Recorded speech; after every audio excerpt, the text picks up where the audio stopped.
Assalamualaikum warahmatullahi wabarakatuh. Alhamdulillah wassalatu wassalamu ala Rasulillah wa ala alihi wa sahbihi wa man tabi'ahu wa man nasarahu wa wala. Antara mati Allah, Tuan Pengurusi Majlis, seterusnya kepada Tok Pengulu, Ketua Kampung Merangkap, Pengurusi JKK, penggerak ataupun pengurusi masjid, penggerak masjid dan surau Dun Pulau Sebatang, pengurusi masjid Al-Faizin dan Penuh Barakah ini, para imam, para bilal, ahli jawatan kuasa masjid, ahli jawatan kuasa majlis yang mulia pada malam ini, imam Qaryah berdekatan, seterusnya kepada para ustaz, para ustazah, tuan-tuan haji, puan-puan hajah, ibu-ibu, ayah-ayah yang saya sayangi sekalian, akak-akak dan abang-abang yang saya doakan dan kebaikan sekalian. Alhamdulillah, syukur pada Allah Subhanahu wa taala, pada malam yang berbahagia ini dapat kita sulamkan malam ini dengan ceramah Maulid Nabi. Mudah-mudahan memberi kebaikan kepada kita insya-Allah. Muslimin dan muslimat yang dirahmati Allah sekalian, pada malam ini saya nak kongsikan 5 bab daripada sirah Nabi SAW.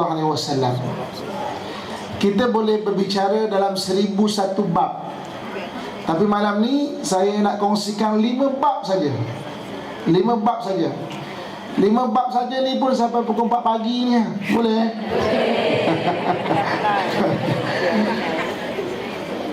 Okey, kita lihat tengok lebih kurang senyap lebih lah. 4 pagi semuanya ada dengar sound effect. 4 pagi. Okey. Jadi saya nak kongsikan 5 bab saja. Kita boleh bicara mengenai 1001 bab, tapi kita nak kongsikan 1 bab saja. 5 bab saja. Dan mudah-mudahan walaupun 5 bab tapi memberi kebaikan dan manfaat kepada kita. Mari kita mulakan. Bab yang pertama mengenai Nabi SAW, yang pertamanya iaitu keturunan Nabi. Sambil-sambil saya ceramah ni, saya akan sulamkan dengan selawat, dengan zikir-zikir, supaya kita tak mengantuk. Maklumlah kan, daripada pagi tadi programnya banyak kan, jadi mungkin mengantuk. Saya sulamkan dengan zikir-zikir dan selawat, biar kita tidak mengantuk. Bab pertama, keturunan Nabi SAW. Tuan-tuan perempuan yang dimuliakan, Nabi berasal daripada keturunan Nabi Ibrahim AS. Nabi Ibrahim ini, dia ada 2 orang isteri, yang masyhurnya 2 orang isteri. Satu Siti Sarah, satu Siti Hajar. Daripada Siti Sarah lahir Nabi Allah Ishaq alaihissalam. Daripada Siti Hajar lahir Nabi Allah Ismail alaihissalam. Selepas Nabi Ismail lahir, Allah perintahkan Nabi Ibrahim bawa Nabi Ismail pergi ke Mekah sana. Nabi Ishaq berada di Jerusalem, di Palestin. Nabi Ismail diletakkan dekat dengan Mekah sana. Daripada keturunan Nabi Ismail yang berada di Mekah lahir bangsa Arab. Daripada keturunan Nabi Ishaq yang berada di Jerusalem lahir Bani Israel. Kedua-dua keturunan ini perangai dan sikap lebih kurang sama saja. Orang Arab dengan orang Israel perangai lebih kurang sama. Kalau dia beriman, dia baik-baik sungguh. Tapi kalau dia tak beriman, kalau dia jahat, memang tak ada hati perut punya. Orang Israel kalau jahat, tengok bunuh orang sana, bunuh orang sini. Sama juga orang Arab kalau tak beriman, dia tak macam orang Melayu kita. Jadi di antara kedua-dua keturunan ini, daripada keturunan bangsa Arab, hanya 4 orang Nabi diutus kepada bangsa Arab. Sedangkan daripada keturunan Bani Israel, ribuan Nabi diutus kepada Bani Israel. Nabi ini, kalau mengikut fatwa Ibnu Hajar, dalam sejarah manusia ada 124,000 orang Nabi. Ramai 124.000 orang Nabi. Daripada 124.000 orang Nabi ini, 313 dilantik menjadi Rasul.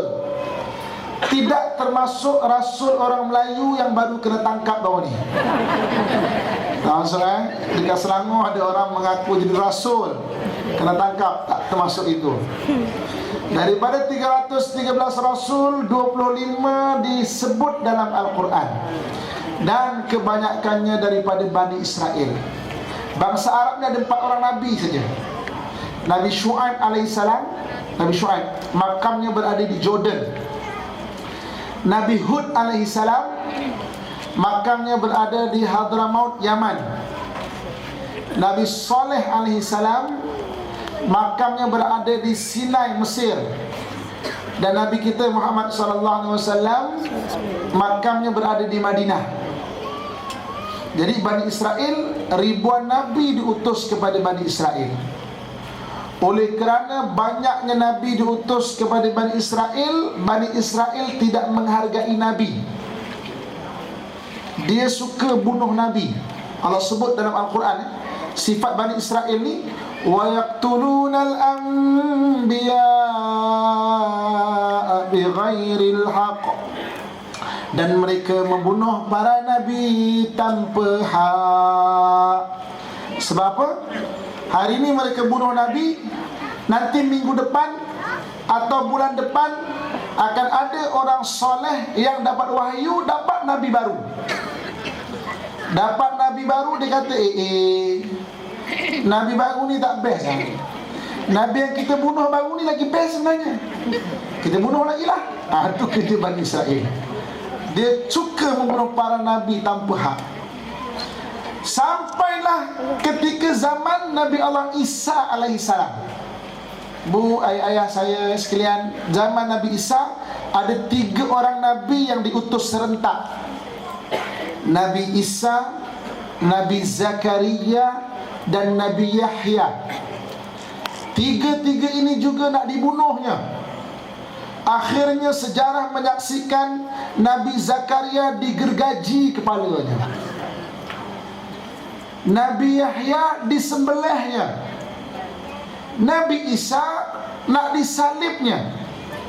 Tapi Allah Subhanahu wa taala mengangkat Nabi Isa alaihissalam ke langit. Jadi selepas Nabi Isa diangkat ke langit, mereka mengharapkan akan ada Nabi lagi yang diutus. Tapi mereka tunggu. Tak ada Nabi yang diutus kepada Bani Israel. Jadi mereka tertanya-tanya, biasa kita bunuh Nabi, ada Nabi baru, tapi kali ini tak ada.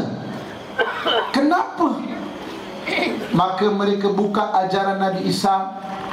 Apa kata Nabi Isa? Aku ni datang hanya membawa berita sahaja tentang ciri-ciri Nabi yang cukup agung, Nabi yang akan dilahirkan di akhir zaman.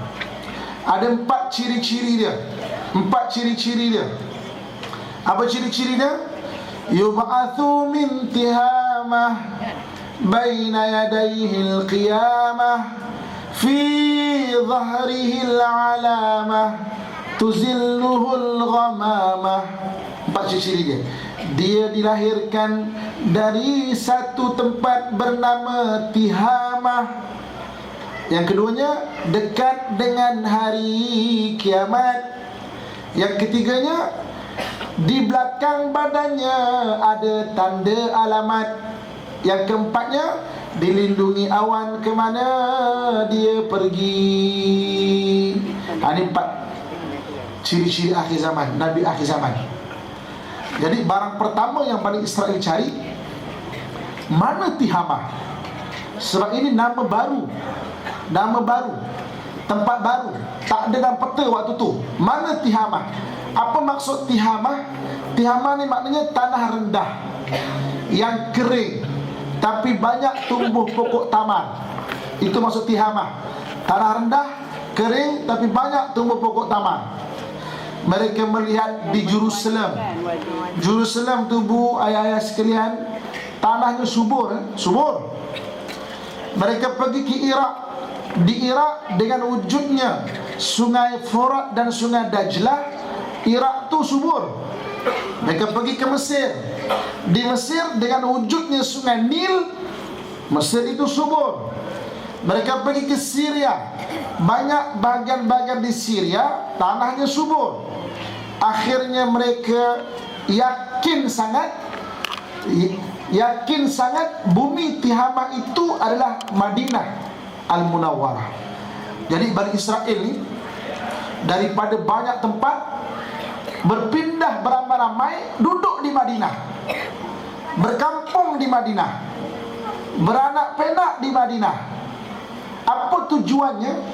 Biar Nabi akhir zaman lahir daripada Bani Israel juga. Itu tujuan dia. Biar Nabi akhir zaman lahir daripada Bani Israel. Rupa-rupanya Tihamah yang dimaksudkan oleh Nabi Isa itu adalah Mekah. Maka lahirlah Nabi SAW di Mekah. Dan Bani Israel tidak menerima tentang kenabian Nabi SAW, kerana mereka menunggu Nabi akhir zaman itu selama hampir 500 tahun. Setiap bayi yang dilahirkan di Madinah, mereka periksa ada tak tanda-tanda kenabian. Tiba-tiba rupanya bukan daripada Bani Israel, daripada bangsa Arab. Sebab itu Al-Quran sebut, وَمَا تَفَرَّقَ الَّذِينَ أُوتُوا الْكِتَابَ إِلَّا مِنْ بَعْدِ مَا جَاءَتْهُمُ الْبَيِّنَةُ. Dan tidaklah berpecah belah ahli kitab itu, melainkan setelah datang Nabi membawa bukti kenabian. Ketika Nabi datang membawa bukti kenabian, sebahagiannya beriman, sebahagiannya tidak beriman. Iktibar bab pertama. Bab pertama keturunan Nabi. Kita cerita 5 bab ya. Iktibar yang pertamanya iaitu keturunan yang bagus.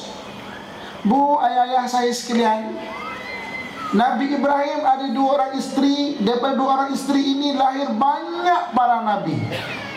Apa rahsianya? Rahsianya Nabi Ibrahim selalu mendoakan keturunan dia.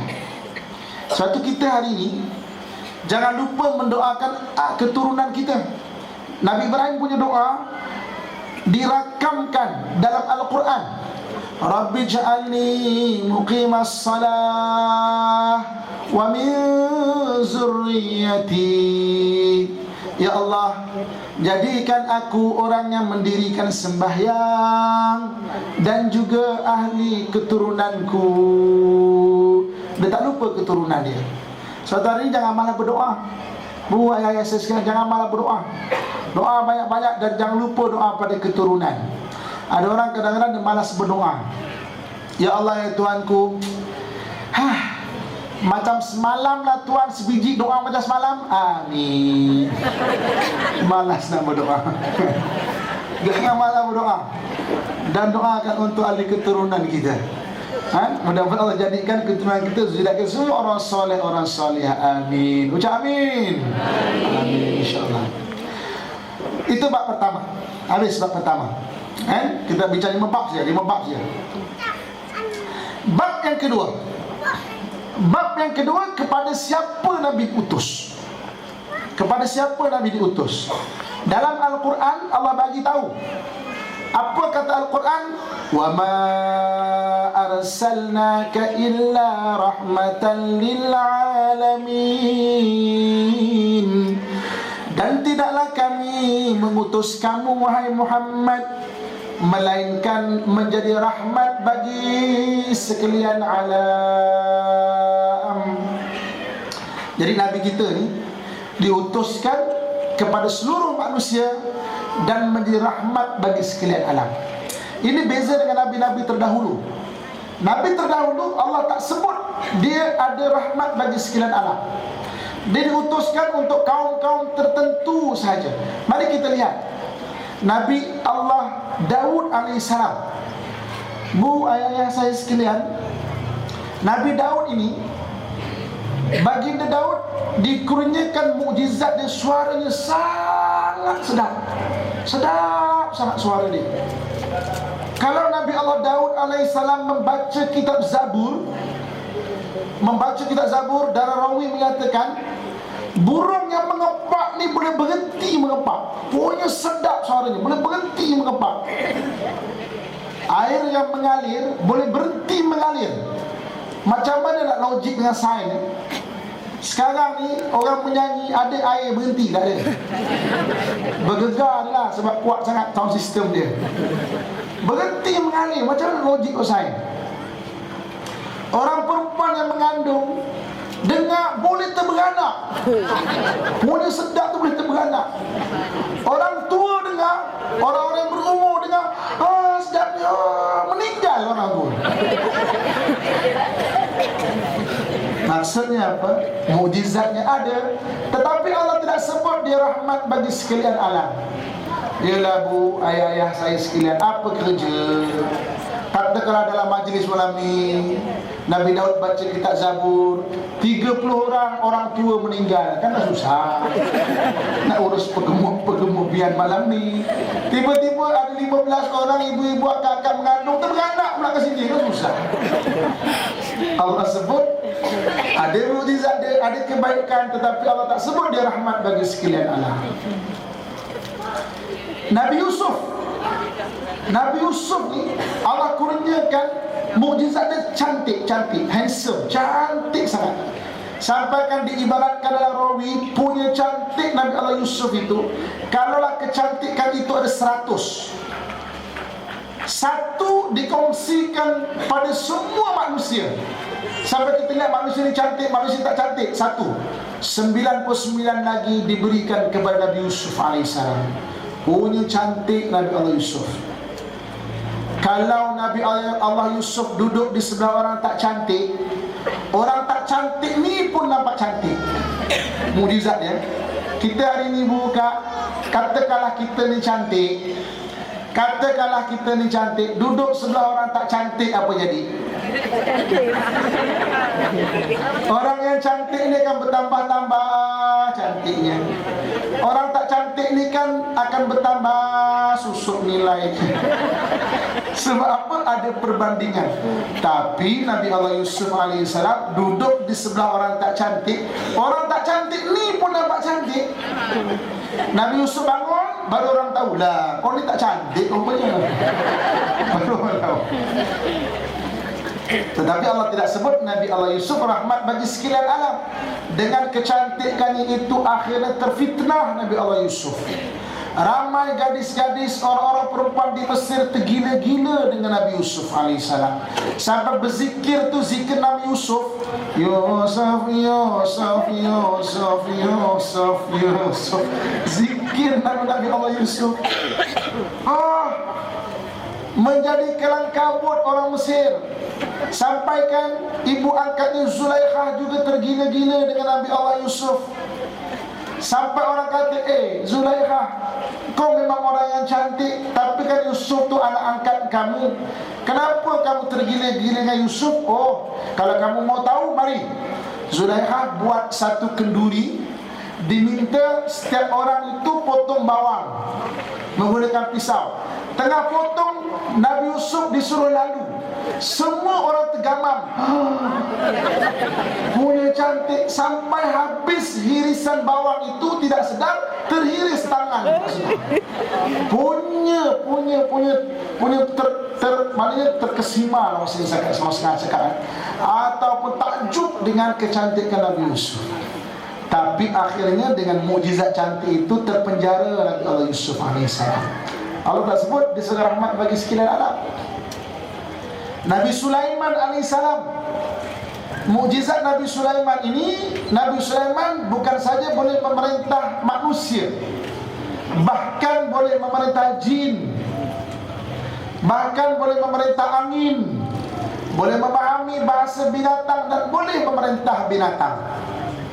Saya biasa bawa orang pergi Palestin, pergi Masjid Al-Aqsa. Saya baru balik je, 4-5 hari lepas baru sampai saja daripada Masjid Al-Aqsa. Lagi 2 minggu ni nak pergi pula ni. Siapa nak ikut, jom insyaAllah nanti boleh berhubung. Dekat dalam Masjid Aqsa itu ada satu bahagian penjara jin. Saya dikursuskan Masjid Aqsa ni oleh imam satu Masjid Aqsa, sebab biasa bawa program TV. Jadi Imam Aqsa cerita, ini penjara jin. Memang kita masuk, kita lalu pun memang bulu-rumah ni, sayup, tempatnya sunyi, tempatnya ada pintu dikunci, ditutup pintu itu. Saya tanya ke imam, ada lagi ke jin ni?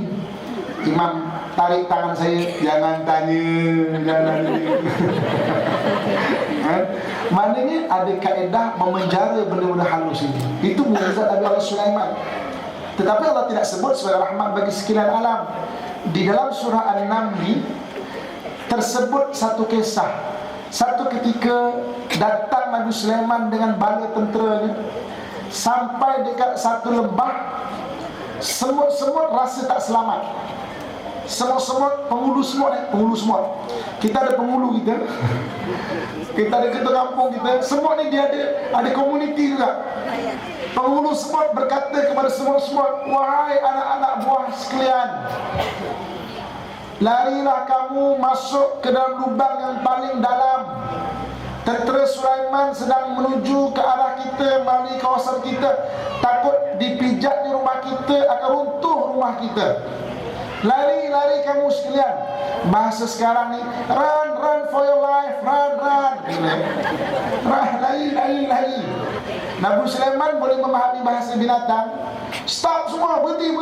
Oh, berhenti. Maka Nabi Sulaiman kata, wahai tentera sekalian, kita lalu kawasan lain. Sebab ini lembah semut. Maksudnya apa?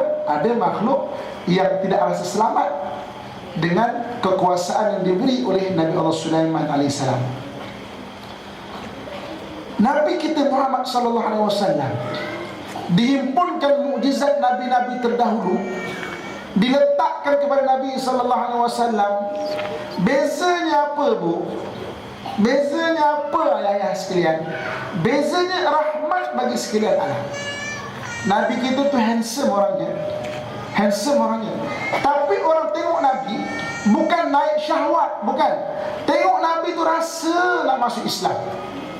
Bayangkan berapa ramai orang yang tak pernah melihat Nabi, dibacakan kasidah-kasidah mengenai kecantikan Nabi, masuk Islam. Kan banyak nasyid-nasyid, selawat-selawat. Berapa ramai orang masuk Islam? Nasyid-nasyid, Zahara dinul mu'ayyad bizuhuri Nabi Ahmad, ya hanana bi Muhammad, zalikal fadlu minallah.